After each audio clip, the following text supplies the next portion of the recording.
P T I के रहनुमा फवाद चौधरी इस वक्त मीडिया से गुफ्तगू कर रहे हैं। जो इन्वेस्टिगेशन ऑफिसर्स हैं उनमें और जो जज साहिबान हैं यानी बेंच में और इन्वेस्टिगेशन करने वालों में एक पुल का किरदार अदा करेगा। ये एक बिल्कुल एक नया मैकेनिज्म है जो सुप्रीम कोर्ट ने ड्रॉ किया है। जो आज जो सुप्रीम कोर्ट के जज साहिबान ने जो ऑब्जर्वेशंस दी हैं वो बड़ी अहम है। उन्होंने एक बात तो वाज़ेह की है कि अपॉइंटमेंट जो है इन्वेस्टिगेटिंग ऑफिसर्स की वो खुद सुप्रीम कोर्ट करेगी। तो हमारे जो कंसर्न्स हैं वो पहले से मौजूद हैं, जो अब भी मौजूद हैं, वो यही है कि जब ये जो इदारे हैं इनमें जो लोग काम कर रहे हैं उनकी तनज़्ज़ुली, उनकी ट्रांसफ़र वो तमाम की तमाम मौजूदा हुकूमत के पास है, तो वो तफ्तीश कैसे करेंगे। सुप्रीम कोर्ट ने आज ये कहा है कि उनकी अपॉइंटमेंट हम करेंगे, लेकिन इसके बावजूद तरक्की वगैरह और उनकी ट्रांसफ़र तो ज़ाहिर है हुकूमत के पास है।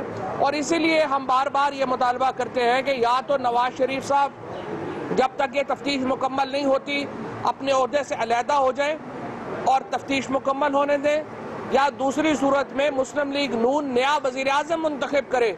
और तीसरा ये है कि आप मुल्क में नए इंतखाबात की तरफ जाएं। जाहिर है कि ये जो क्राइसिस है ये इस तरह तो ये एक पॉलिटिकल क्राइसिस है। ये पॉलिटिकल क्राइसिस एक ऐसे लीगल क्राइसिस से जन्म लिया है जो आपने रात को देखा, मरियम नवाज साहिबा ने ट्वीट किया, उन्होंने कहा कि पनामा करप्शन का केस नहीं है, लेकिन ICIJ ने वाज़ेह किया मरियम बीबी के ऊपर कि ये करप्शन का ही केस है। और ये केस कोई पाकिस्तान के मीडिया ने या PTI ने इस स्कैम को सामने नहीं लेके आए।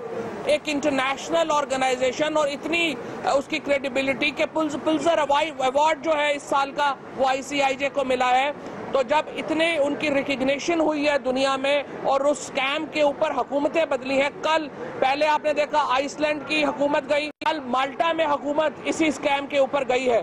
सो पाकिस्तान में ये एक पॉलिटिकल क्राइसिस है जो एक लीगल स्कैम से जन्म लिया है जिसने, और इसका एक पॉलिटिकल हल है। और पॉलिटिकल हल यही है कि या तो नवाज शरीफ साहब इस इन्वेस्टिगेशन का खुद को ओहदे से अलहदा कर लें, या हम फिर नए इलेक्शन की तरफ जाएं। अगर मुस्लिम लीग नून अपना नया वज़ीर आज़म मुंतखब नहीं करती, हम इमरान खान साहब, हमारी पार्टी बेंच के जो तफ्तीश है उसके ऊपर और जो JIT जो ये इन्वेस्टिगेशन करेगी, हम उसके ऊपर गहरी नज़र रखे हुए हैं। और हम ये यकीनी बनाएंगे कि ये JIT इसकी जो तफ्तीश है वो लोगों के साथ शेयर हो।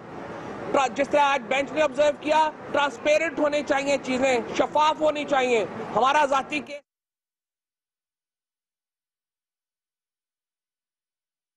नहीं है, इमरान खान का जाती केस नहीं है, पाकिस्तान के 20 करोड़ लोगों का मुकदमा है जो हम लड़ रहे हैं, और वो मुकदमा 20 करोड़ लोगों के सामने ही होना चाहिए। तफ्तीश 20 करोड़ लोगों के सामने होनी चाहिए। और इसीलिए हमने आज भी ये मुतालबा किया है, और पहले से हमारा मुतालबा ये है कि जो JIT है उसकी तफ्तीश मुकम्मल तौर के ऊपर अवाम से शेयर की जाए हर 15 दिन के बाद। एक और बात मैं ऐड करना चाहता हूँ कि अब ये बात वाज़ेह हो चुकी है कि नवाज शरीफ साहब पूरी कोशिश कर रहे हैं डॉन लीग की रिपोर्ट को छुपाने के हवाले से।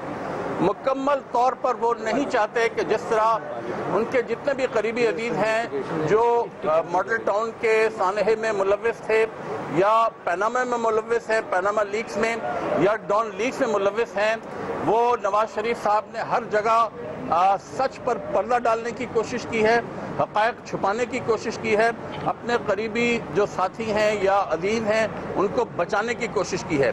ये वज़ीर आज़म के हल्फ की खिलाफ वर्जी है, ये आइन की खिलाफ वर्जी है।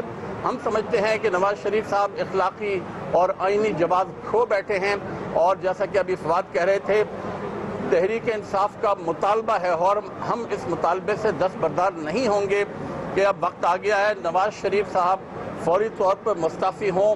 उनकी क्रेडिबिलिटी ख़त्म हो चुकी है, वो खुद डॉन लीग के हवाले से एक सिक्योरिटी रिस्क बन चुके हैं। जब प्राइम मिनिस्टर हाउस में पाकिस्तानी अफवाज के खिलाफ कोई साजिश की इब्तिदा हुई, और परसों जंग अखबार में हामिद मीर ने साफ साफ लिख दिया है कि नवाज शरीफ साहब को पता है कि किसने ये डॉन लीग की खबर लीक की, मगर वो उसे छुपाने की कोशिश है और 3 और लोगों को कुर्बानी का बकरा बनाने की कोशिश कर रहे हैं। मैं सिर्फ एक चीज़ ऐड कर दूं कि जी कल मरियम नवाज शरीफ ने जो ट्वीट किया कि पनामा पेपर्स का करप्शन से कोई ताल्लुक नहीं है, तो उसके जवाब में ICIJ ने यह कहा कि 82 ममालिक में 150 से ज़्यादा मुकदमे चल रहे हैं और तहकीकात हो रही है बड़े लोगों की, तो ये मजीद पाकिस्तान को गुमराह करने की बात नहीं चल सकती। तो मैं समझता ये हूँ कि बात बिल्कुल खुलकर आ गई है कि ये करप्शन ही की तहकीकात है, और ये कहना कि पनामा पेपर्स किसी साजिश के तहत बाहर निकले थे, ये बिल्कुल झूठ और लफ्ज़ बात है। और कमीशन रिपोर्ट भी छुपाने की कोशिश कर रहे हैं, वो भी ओपन करने का हम कानूनी मुशावरत कर रहे हैं और फैसला करेंगे कि क्या तमाम रिपोर्ट्स मॉडल टाउन की, डॉन लीग्स की, ये जो छुपाने की साजिश हो रही है, और एबटाबाद के भी तमाम वो ऐसी रिपोर्ट जिनका ताल्लुक पाकिस्तानी रियासत के मफाद से है, वो क्या कोई कानूनी रास्ता है जिसके तहत हम हुकूमत को मजबूर कर दें वो इन रिपोर्ट्स को शाये करे,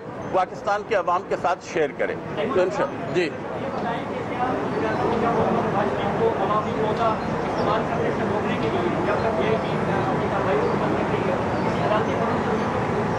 इस पे जब तक हम इस पर कानूनी मुशावरत करनी पड़ेगी। मैं कानूनदान नहीं हूँ, मगर मैं समझता हूँ कि ये एक दुनिया का असूल रहा है हमेशा हर जगह कि जमहूरी माशरों में और पाकिस्तान के आइन के तहत भी जब उन्होंने जो हल्फ उठाया था, हल्फ के जो आप अगर अल्फाज उठा के देख रहे हैं, वो पाकिस्तान की रियासत के साथ वफादारी नहीं कर रहे, हक़ायक़ छुपाकर पाकिस्तान की अफवाज के खिलाफ जो साजिश हुई है उसके हक़ायक़ वो प्राइम मिनिस्टर छुपा रहा है।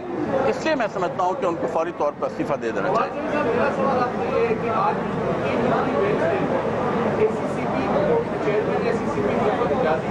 और गवर्नमेंट स्टेट में क्या आपको रिलेशन पता है दोनों सरकार ने इदारों का जो के साथ?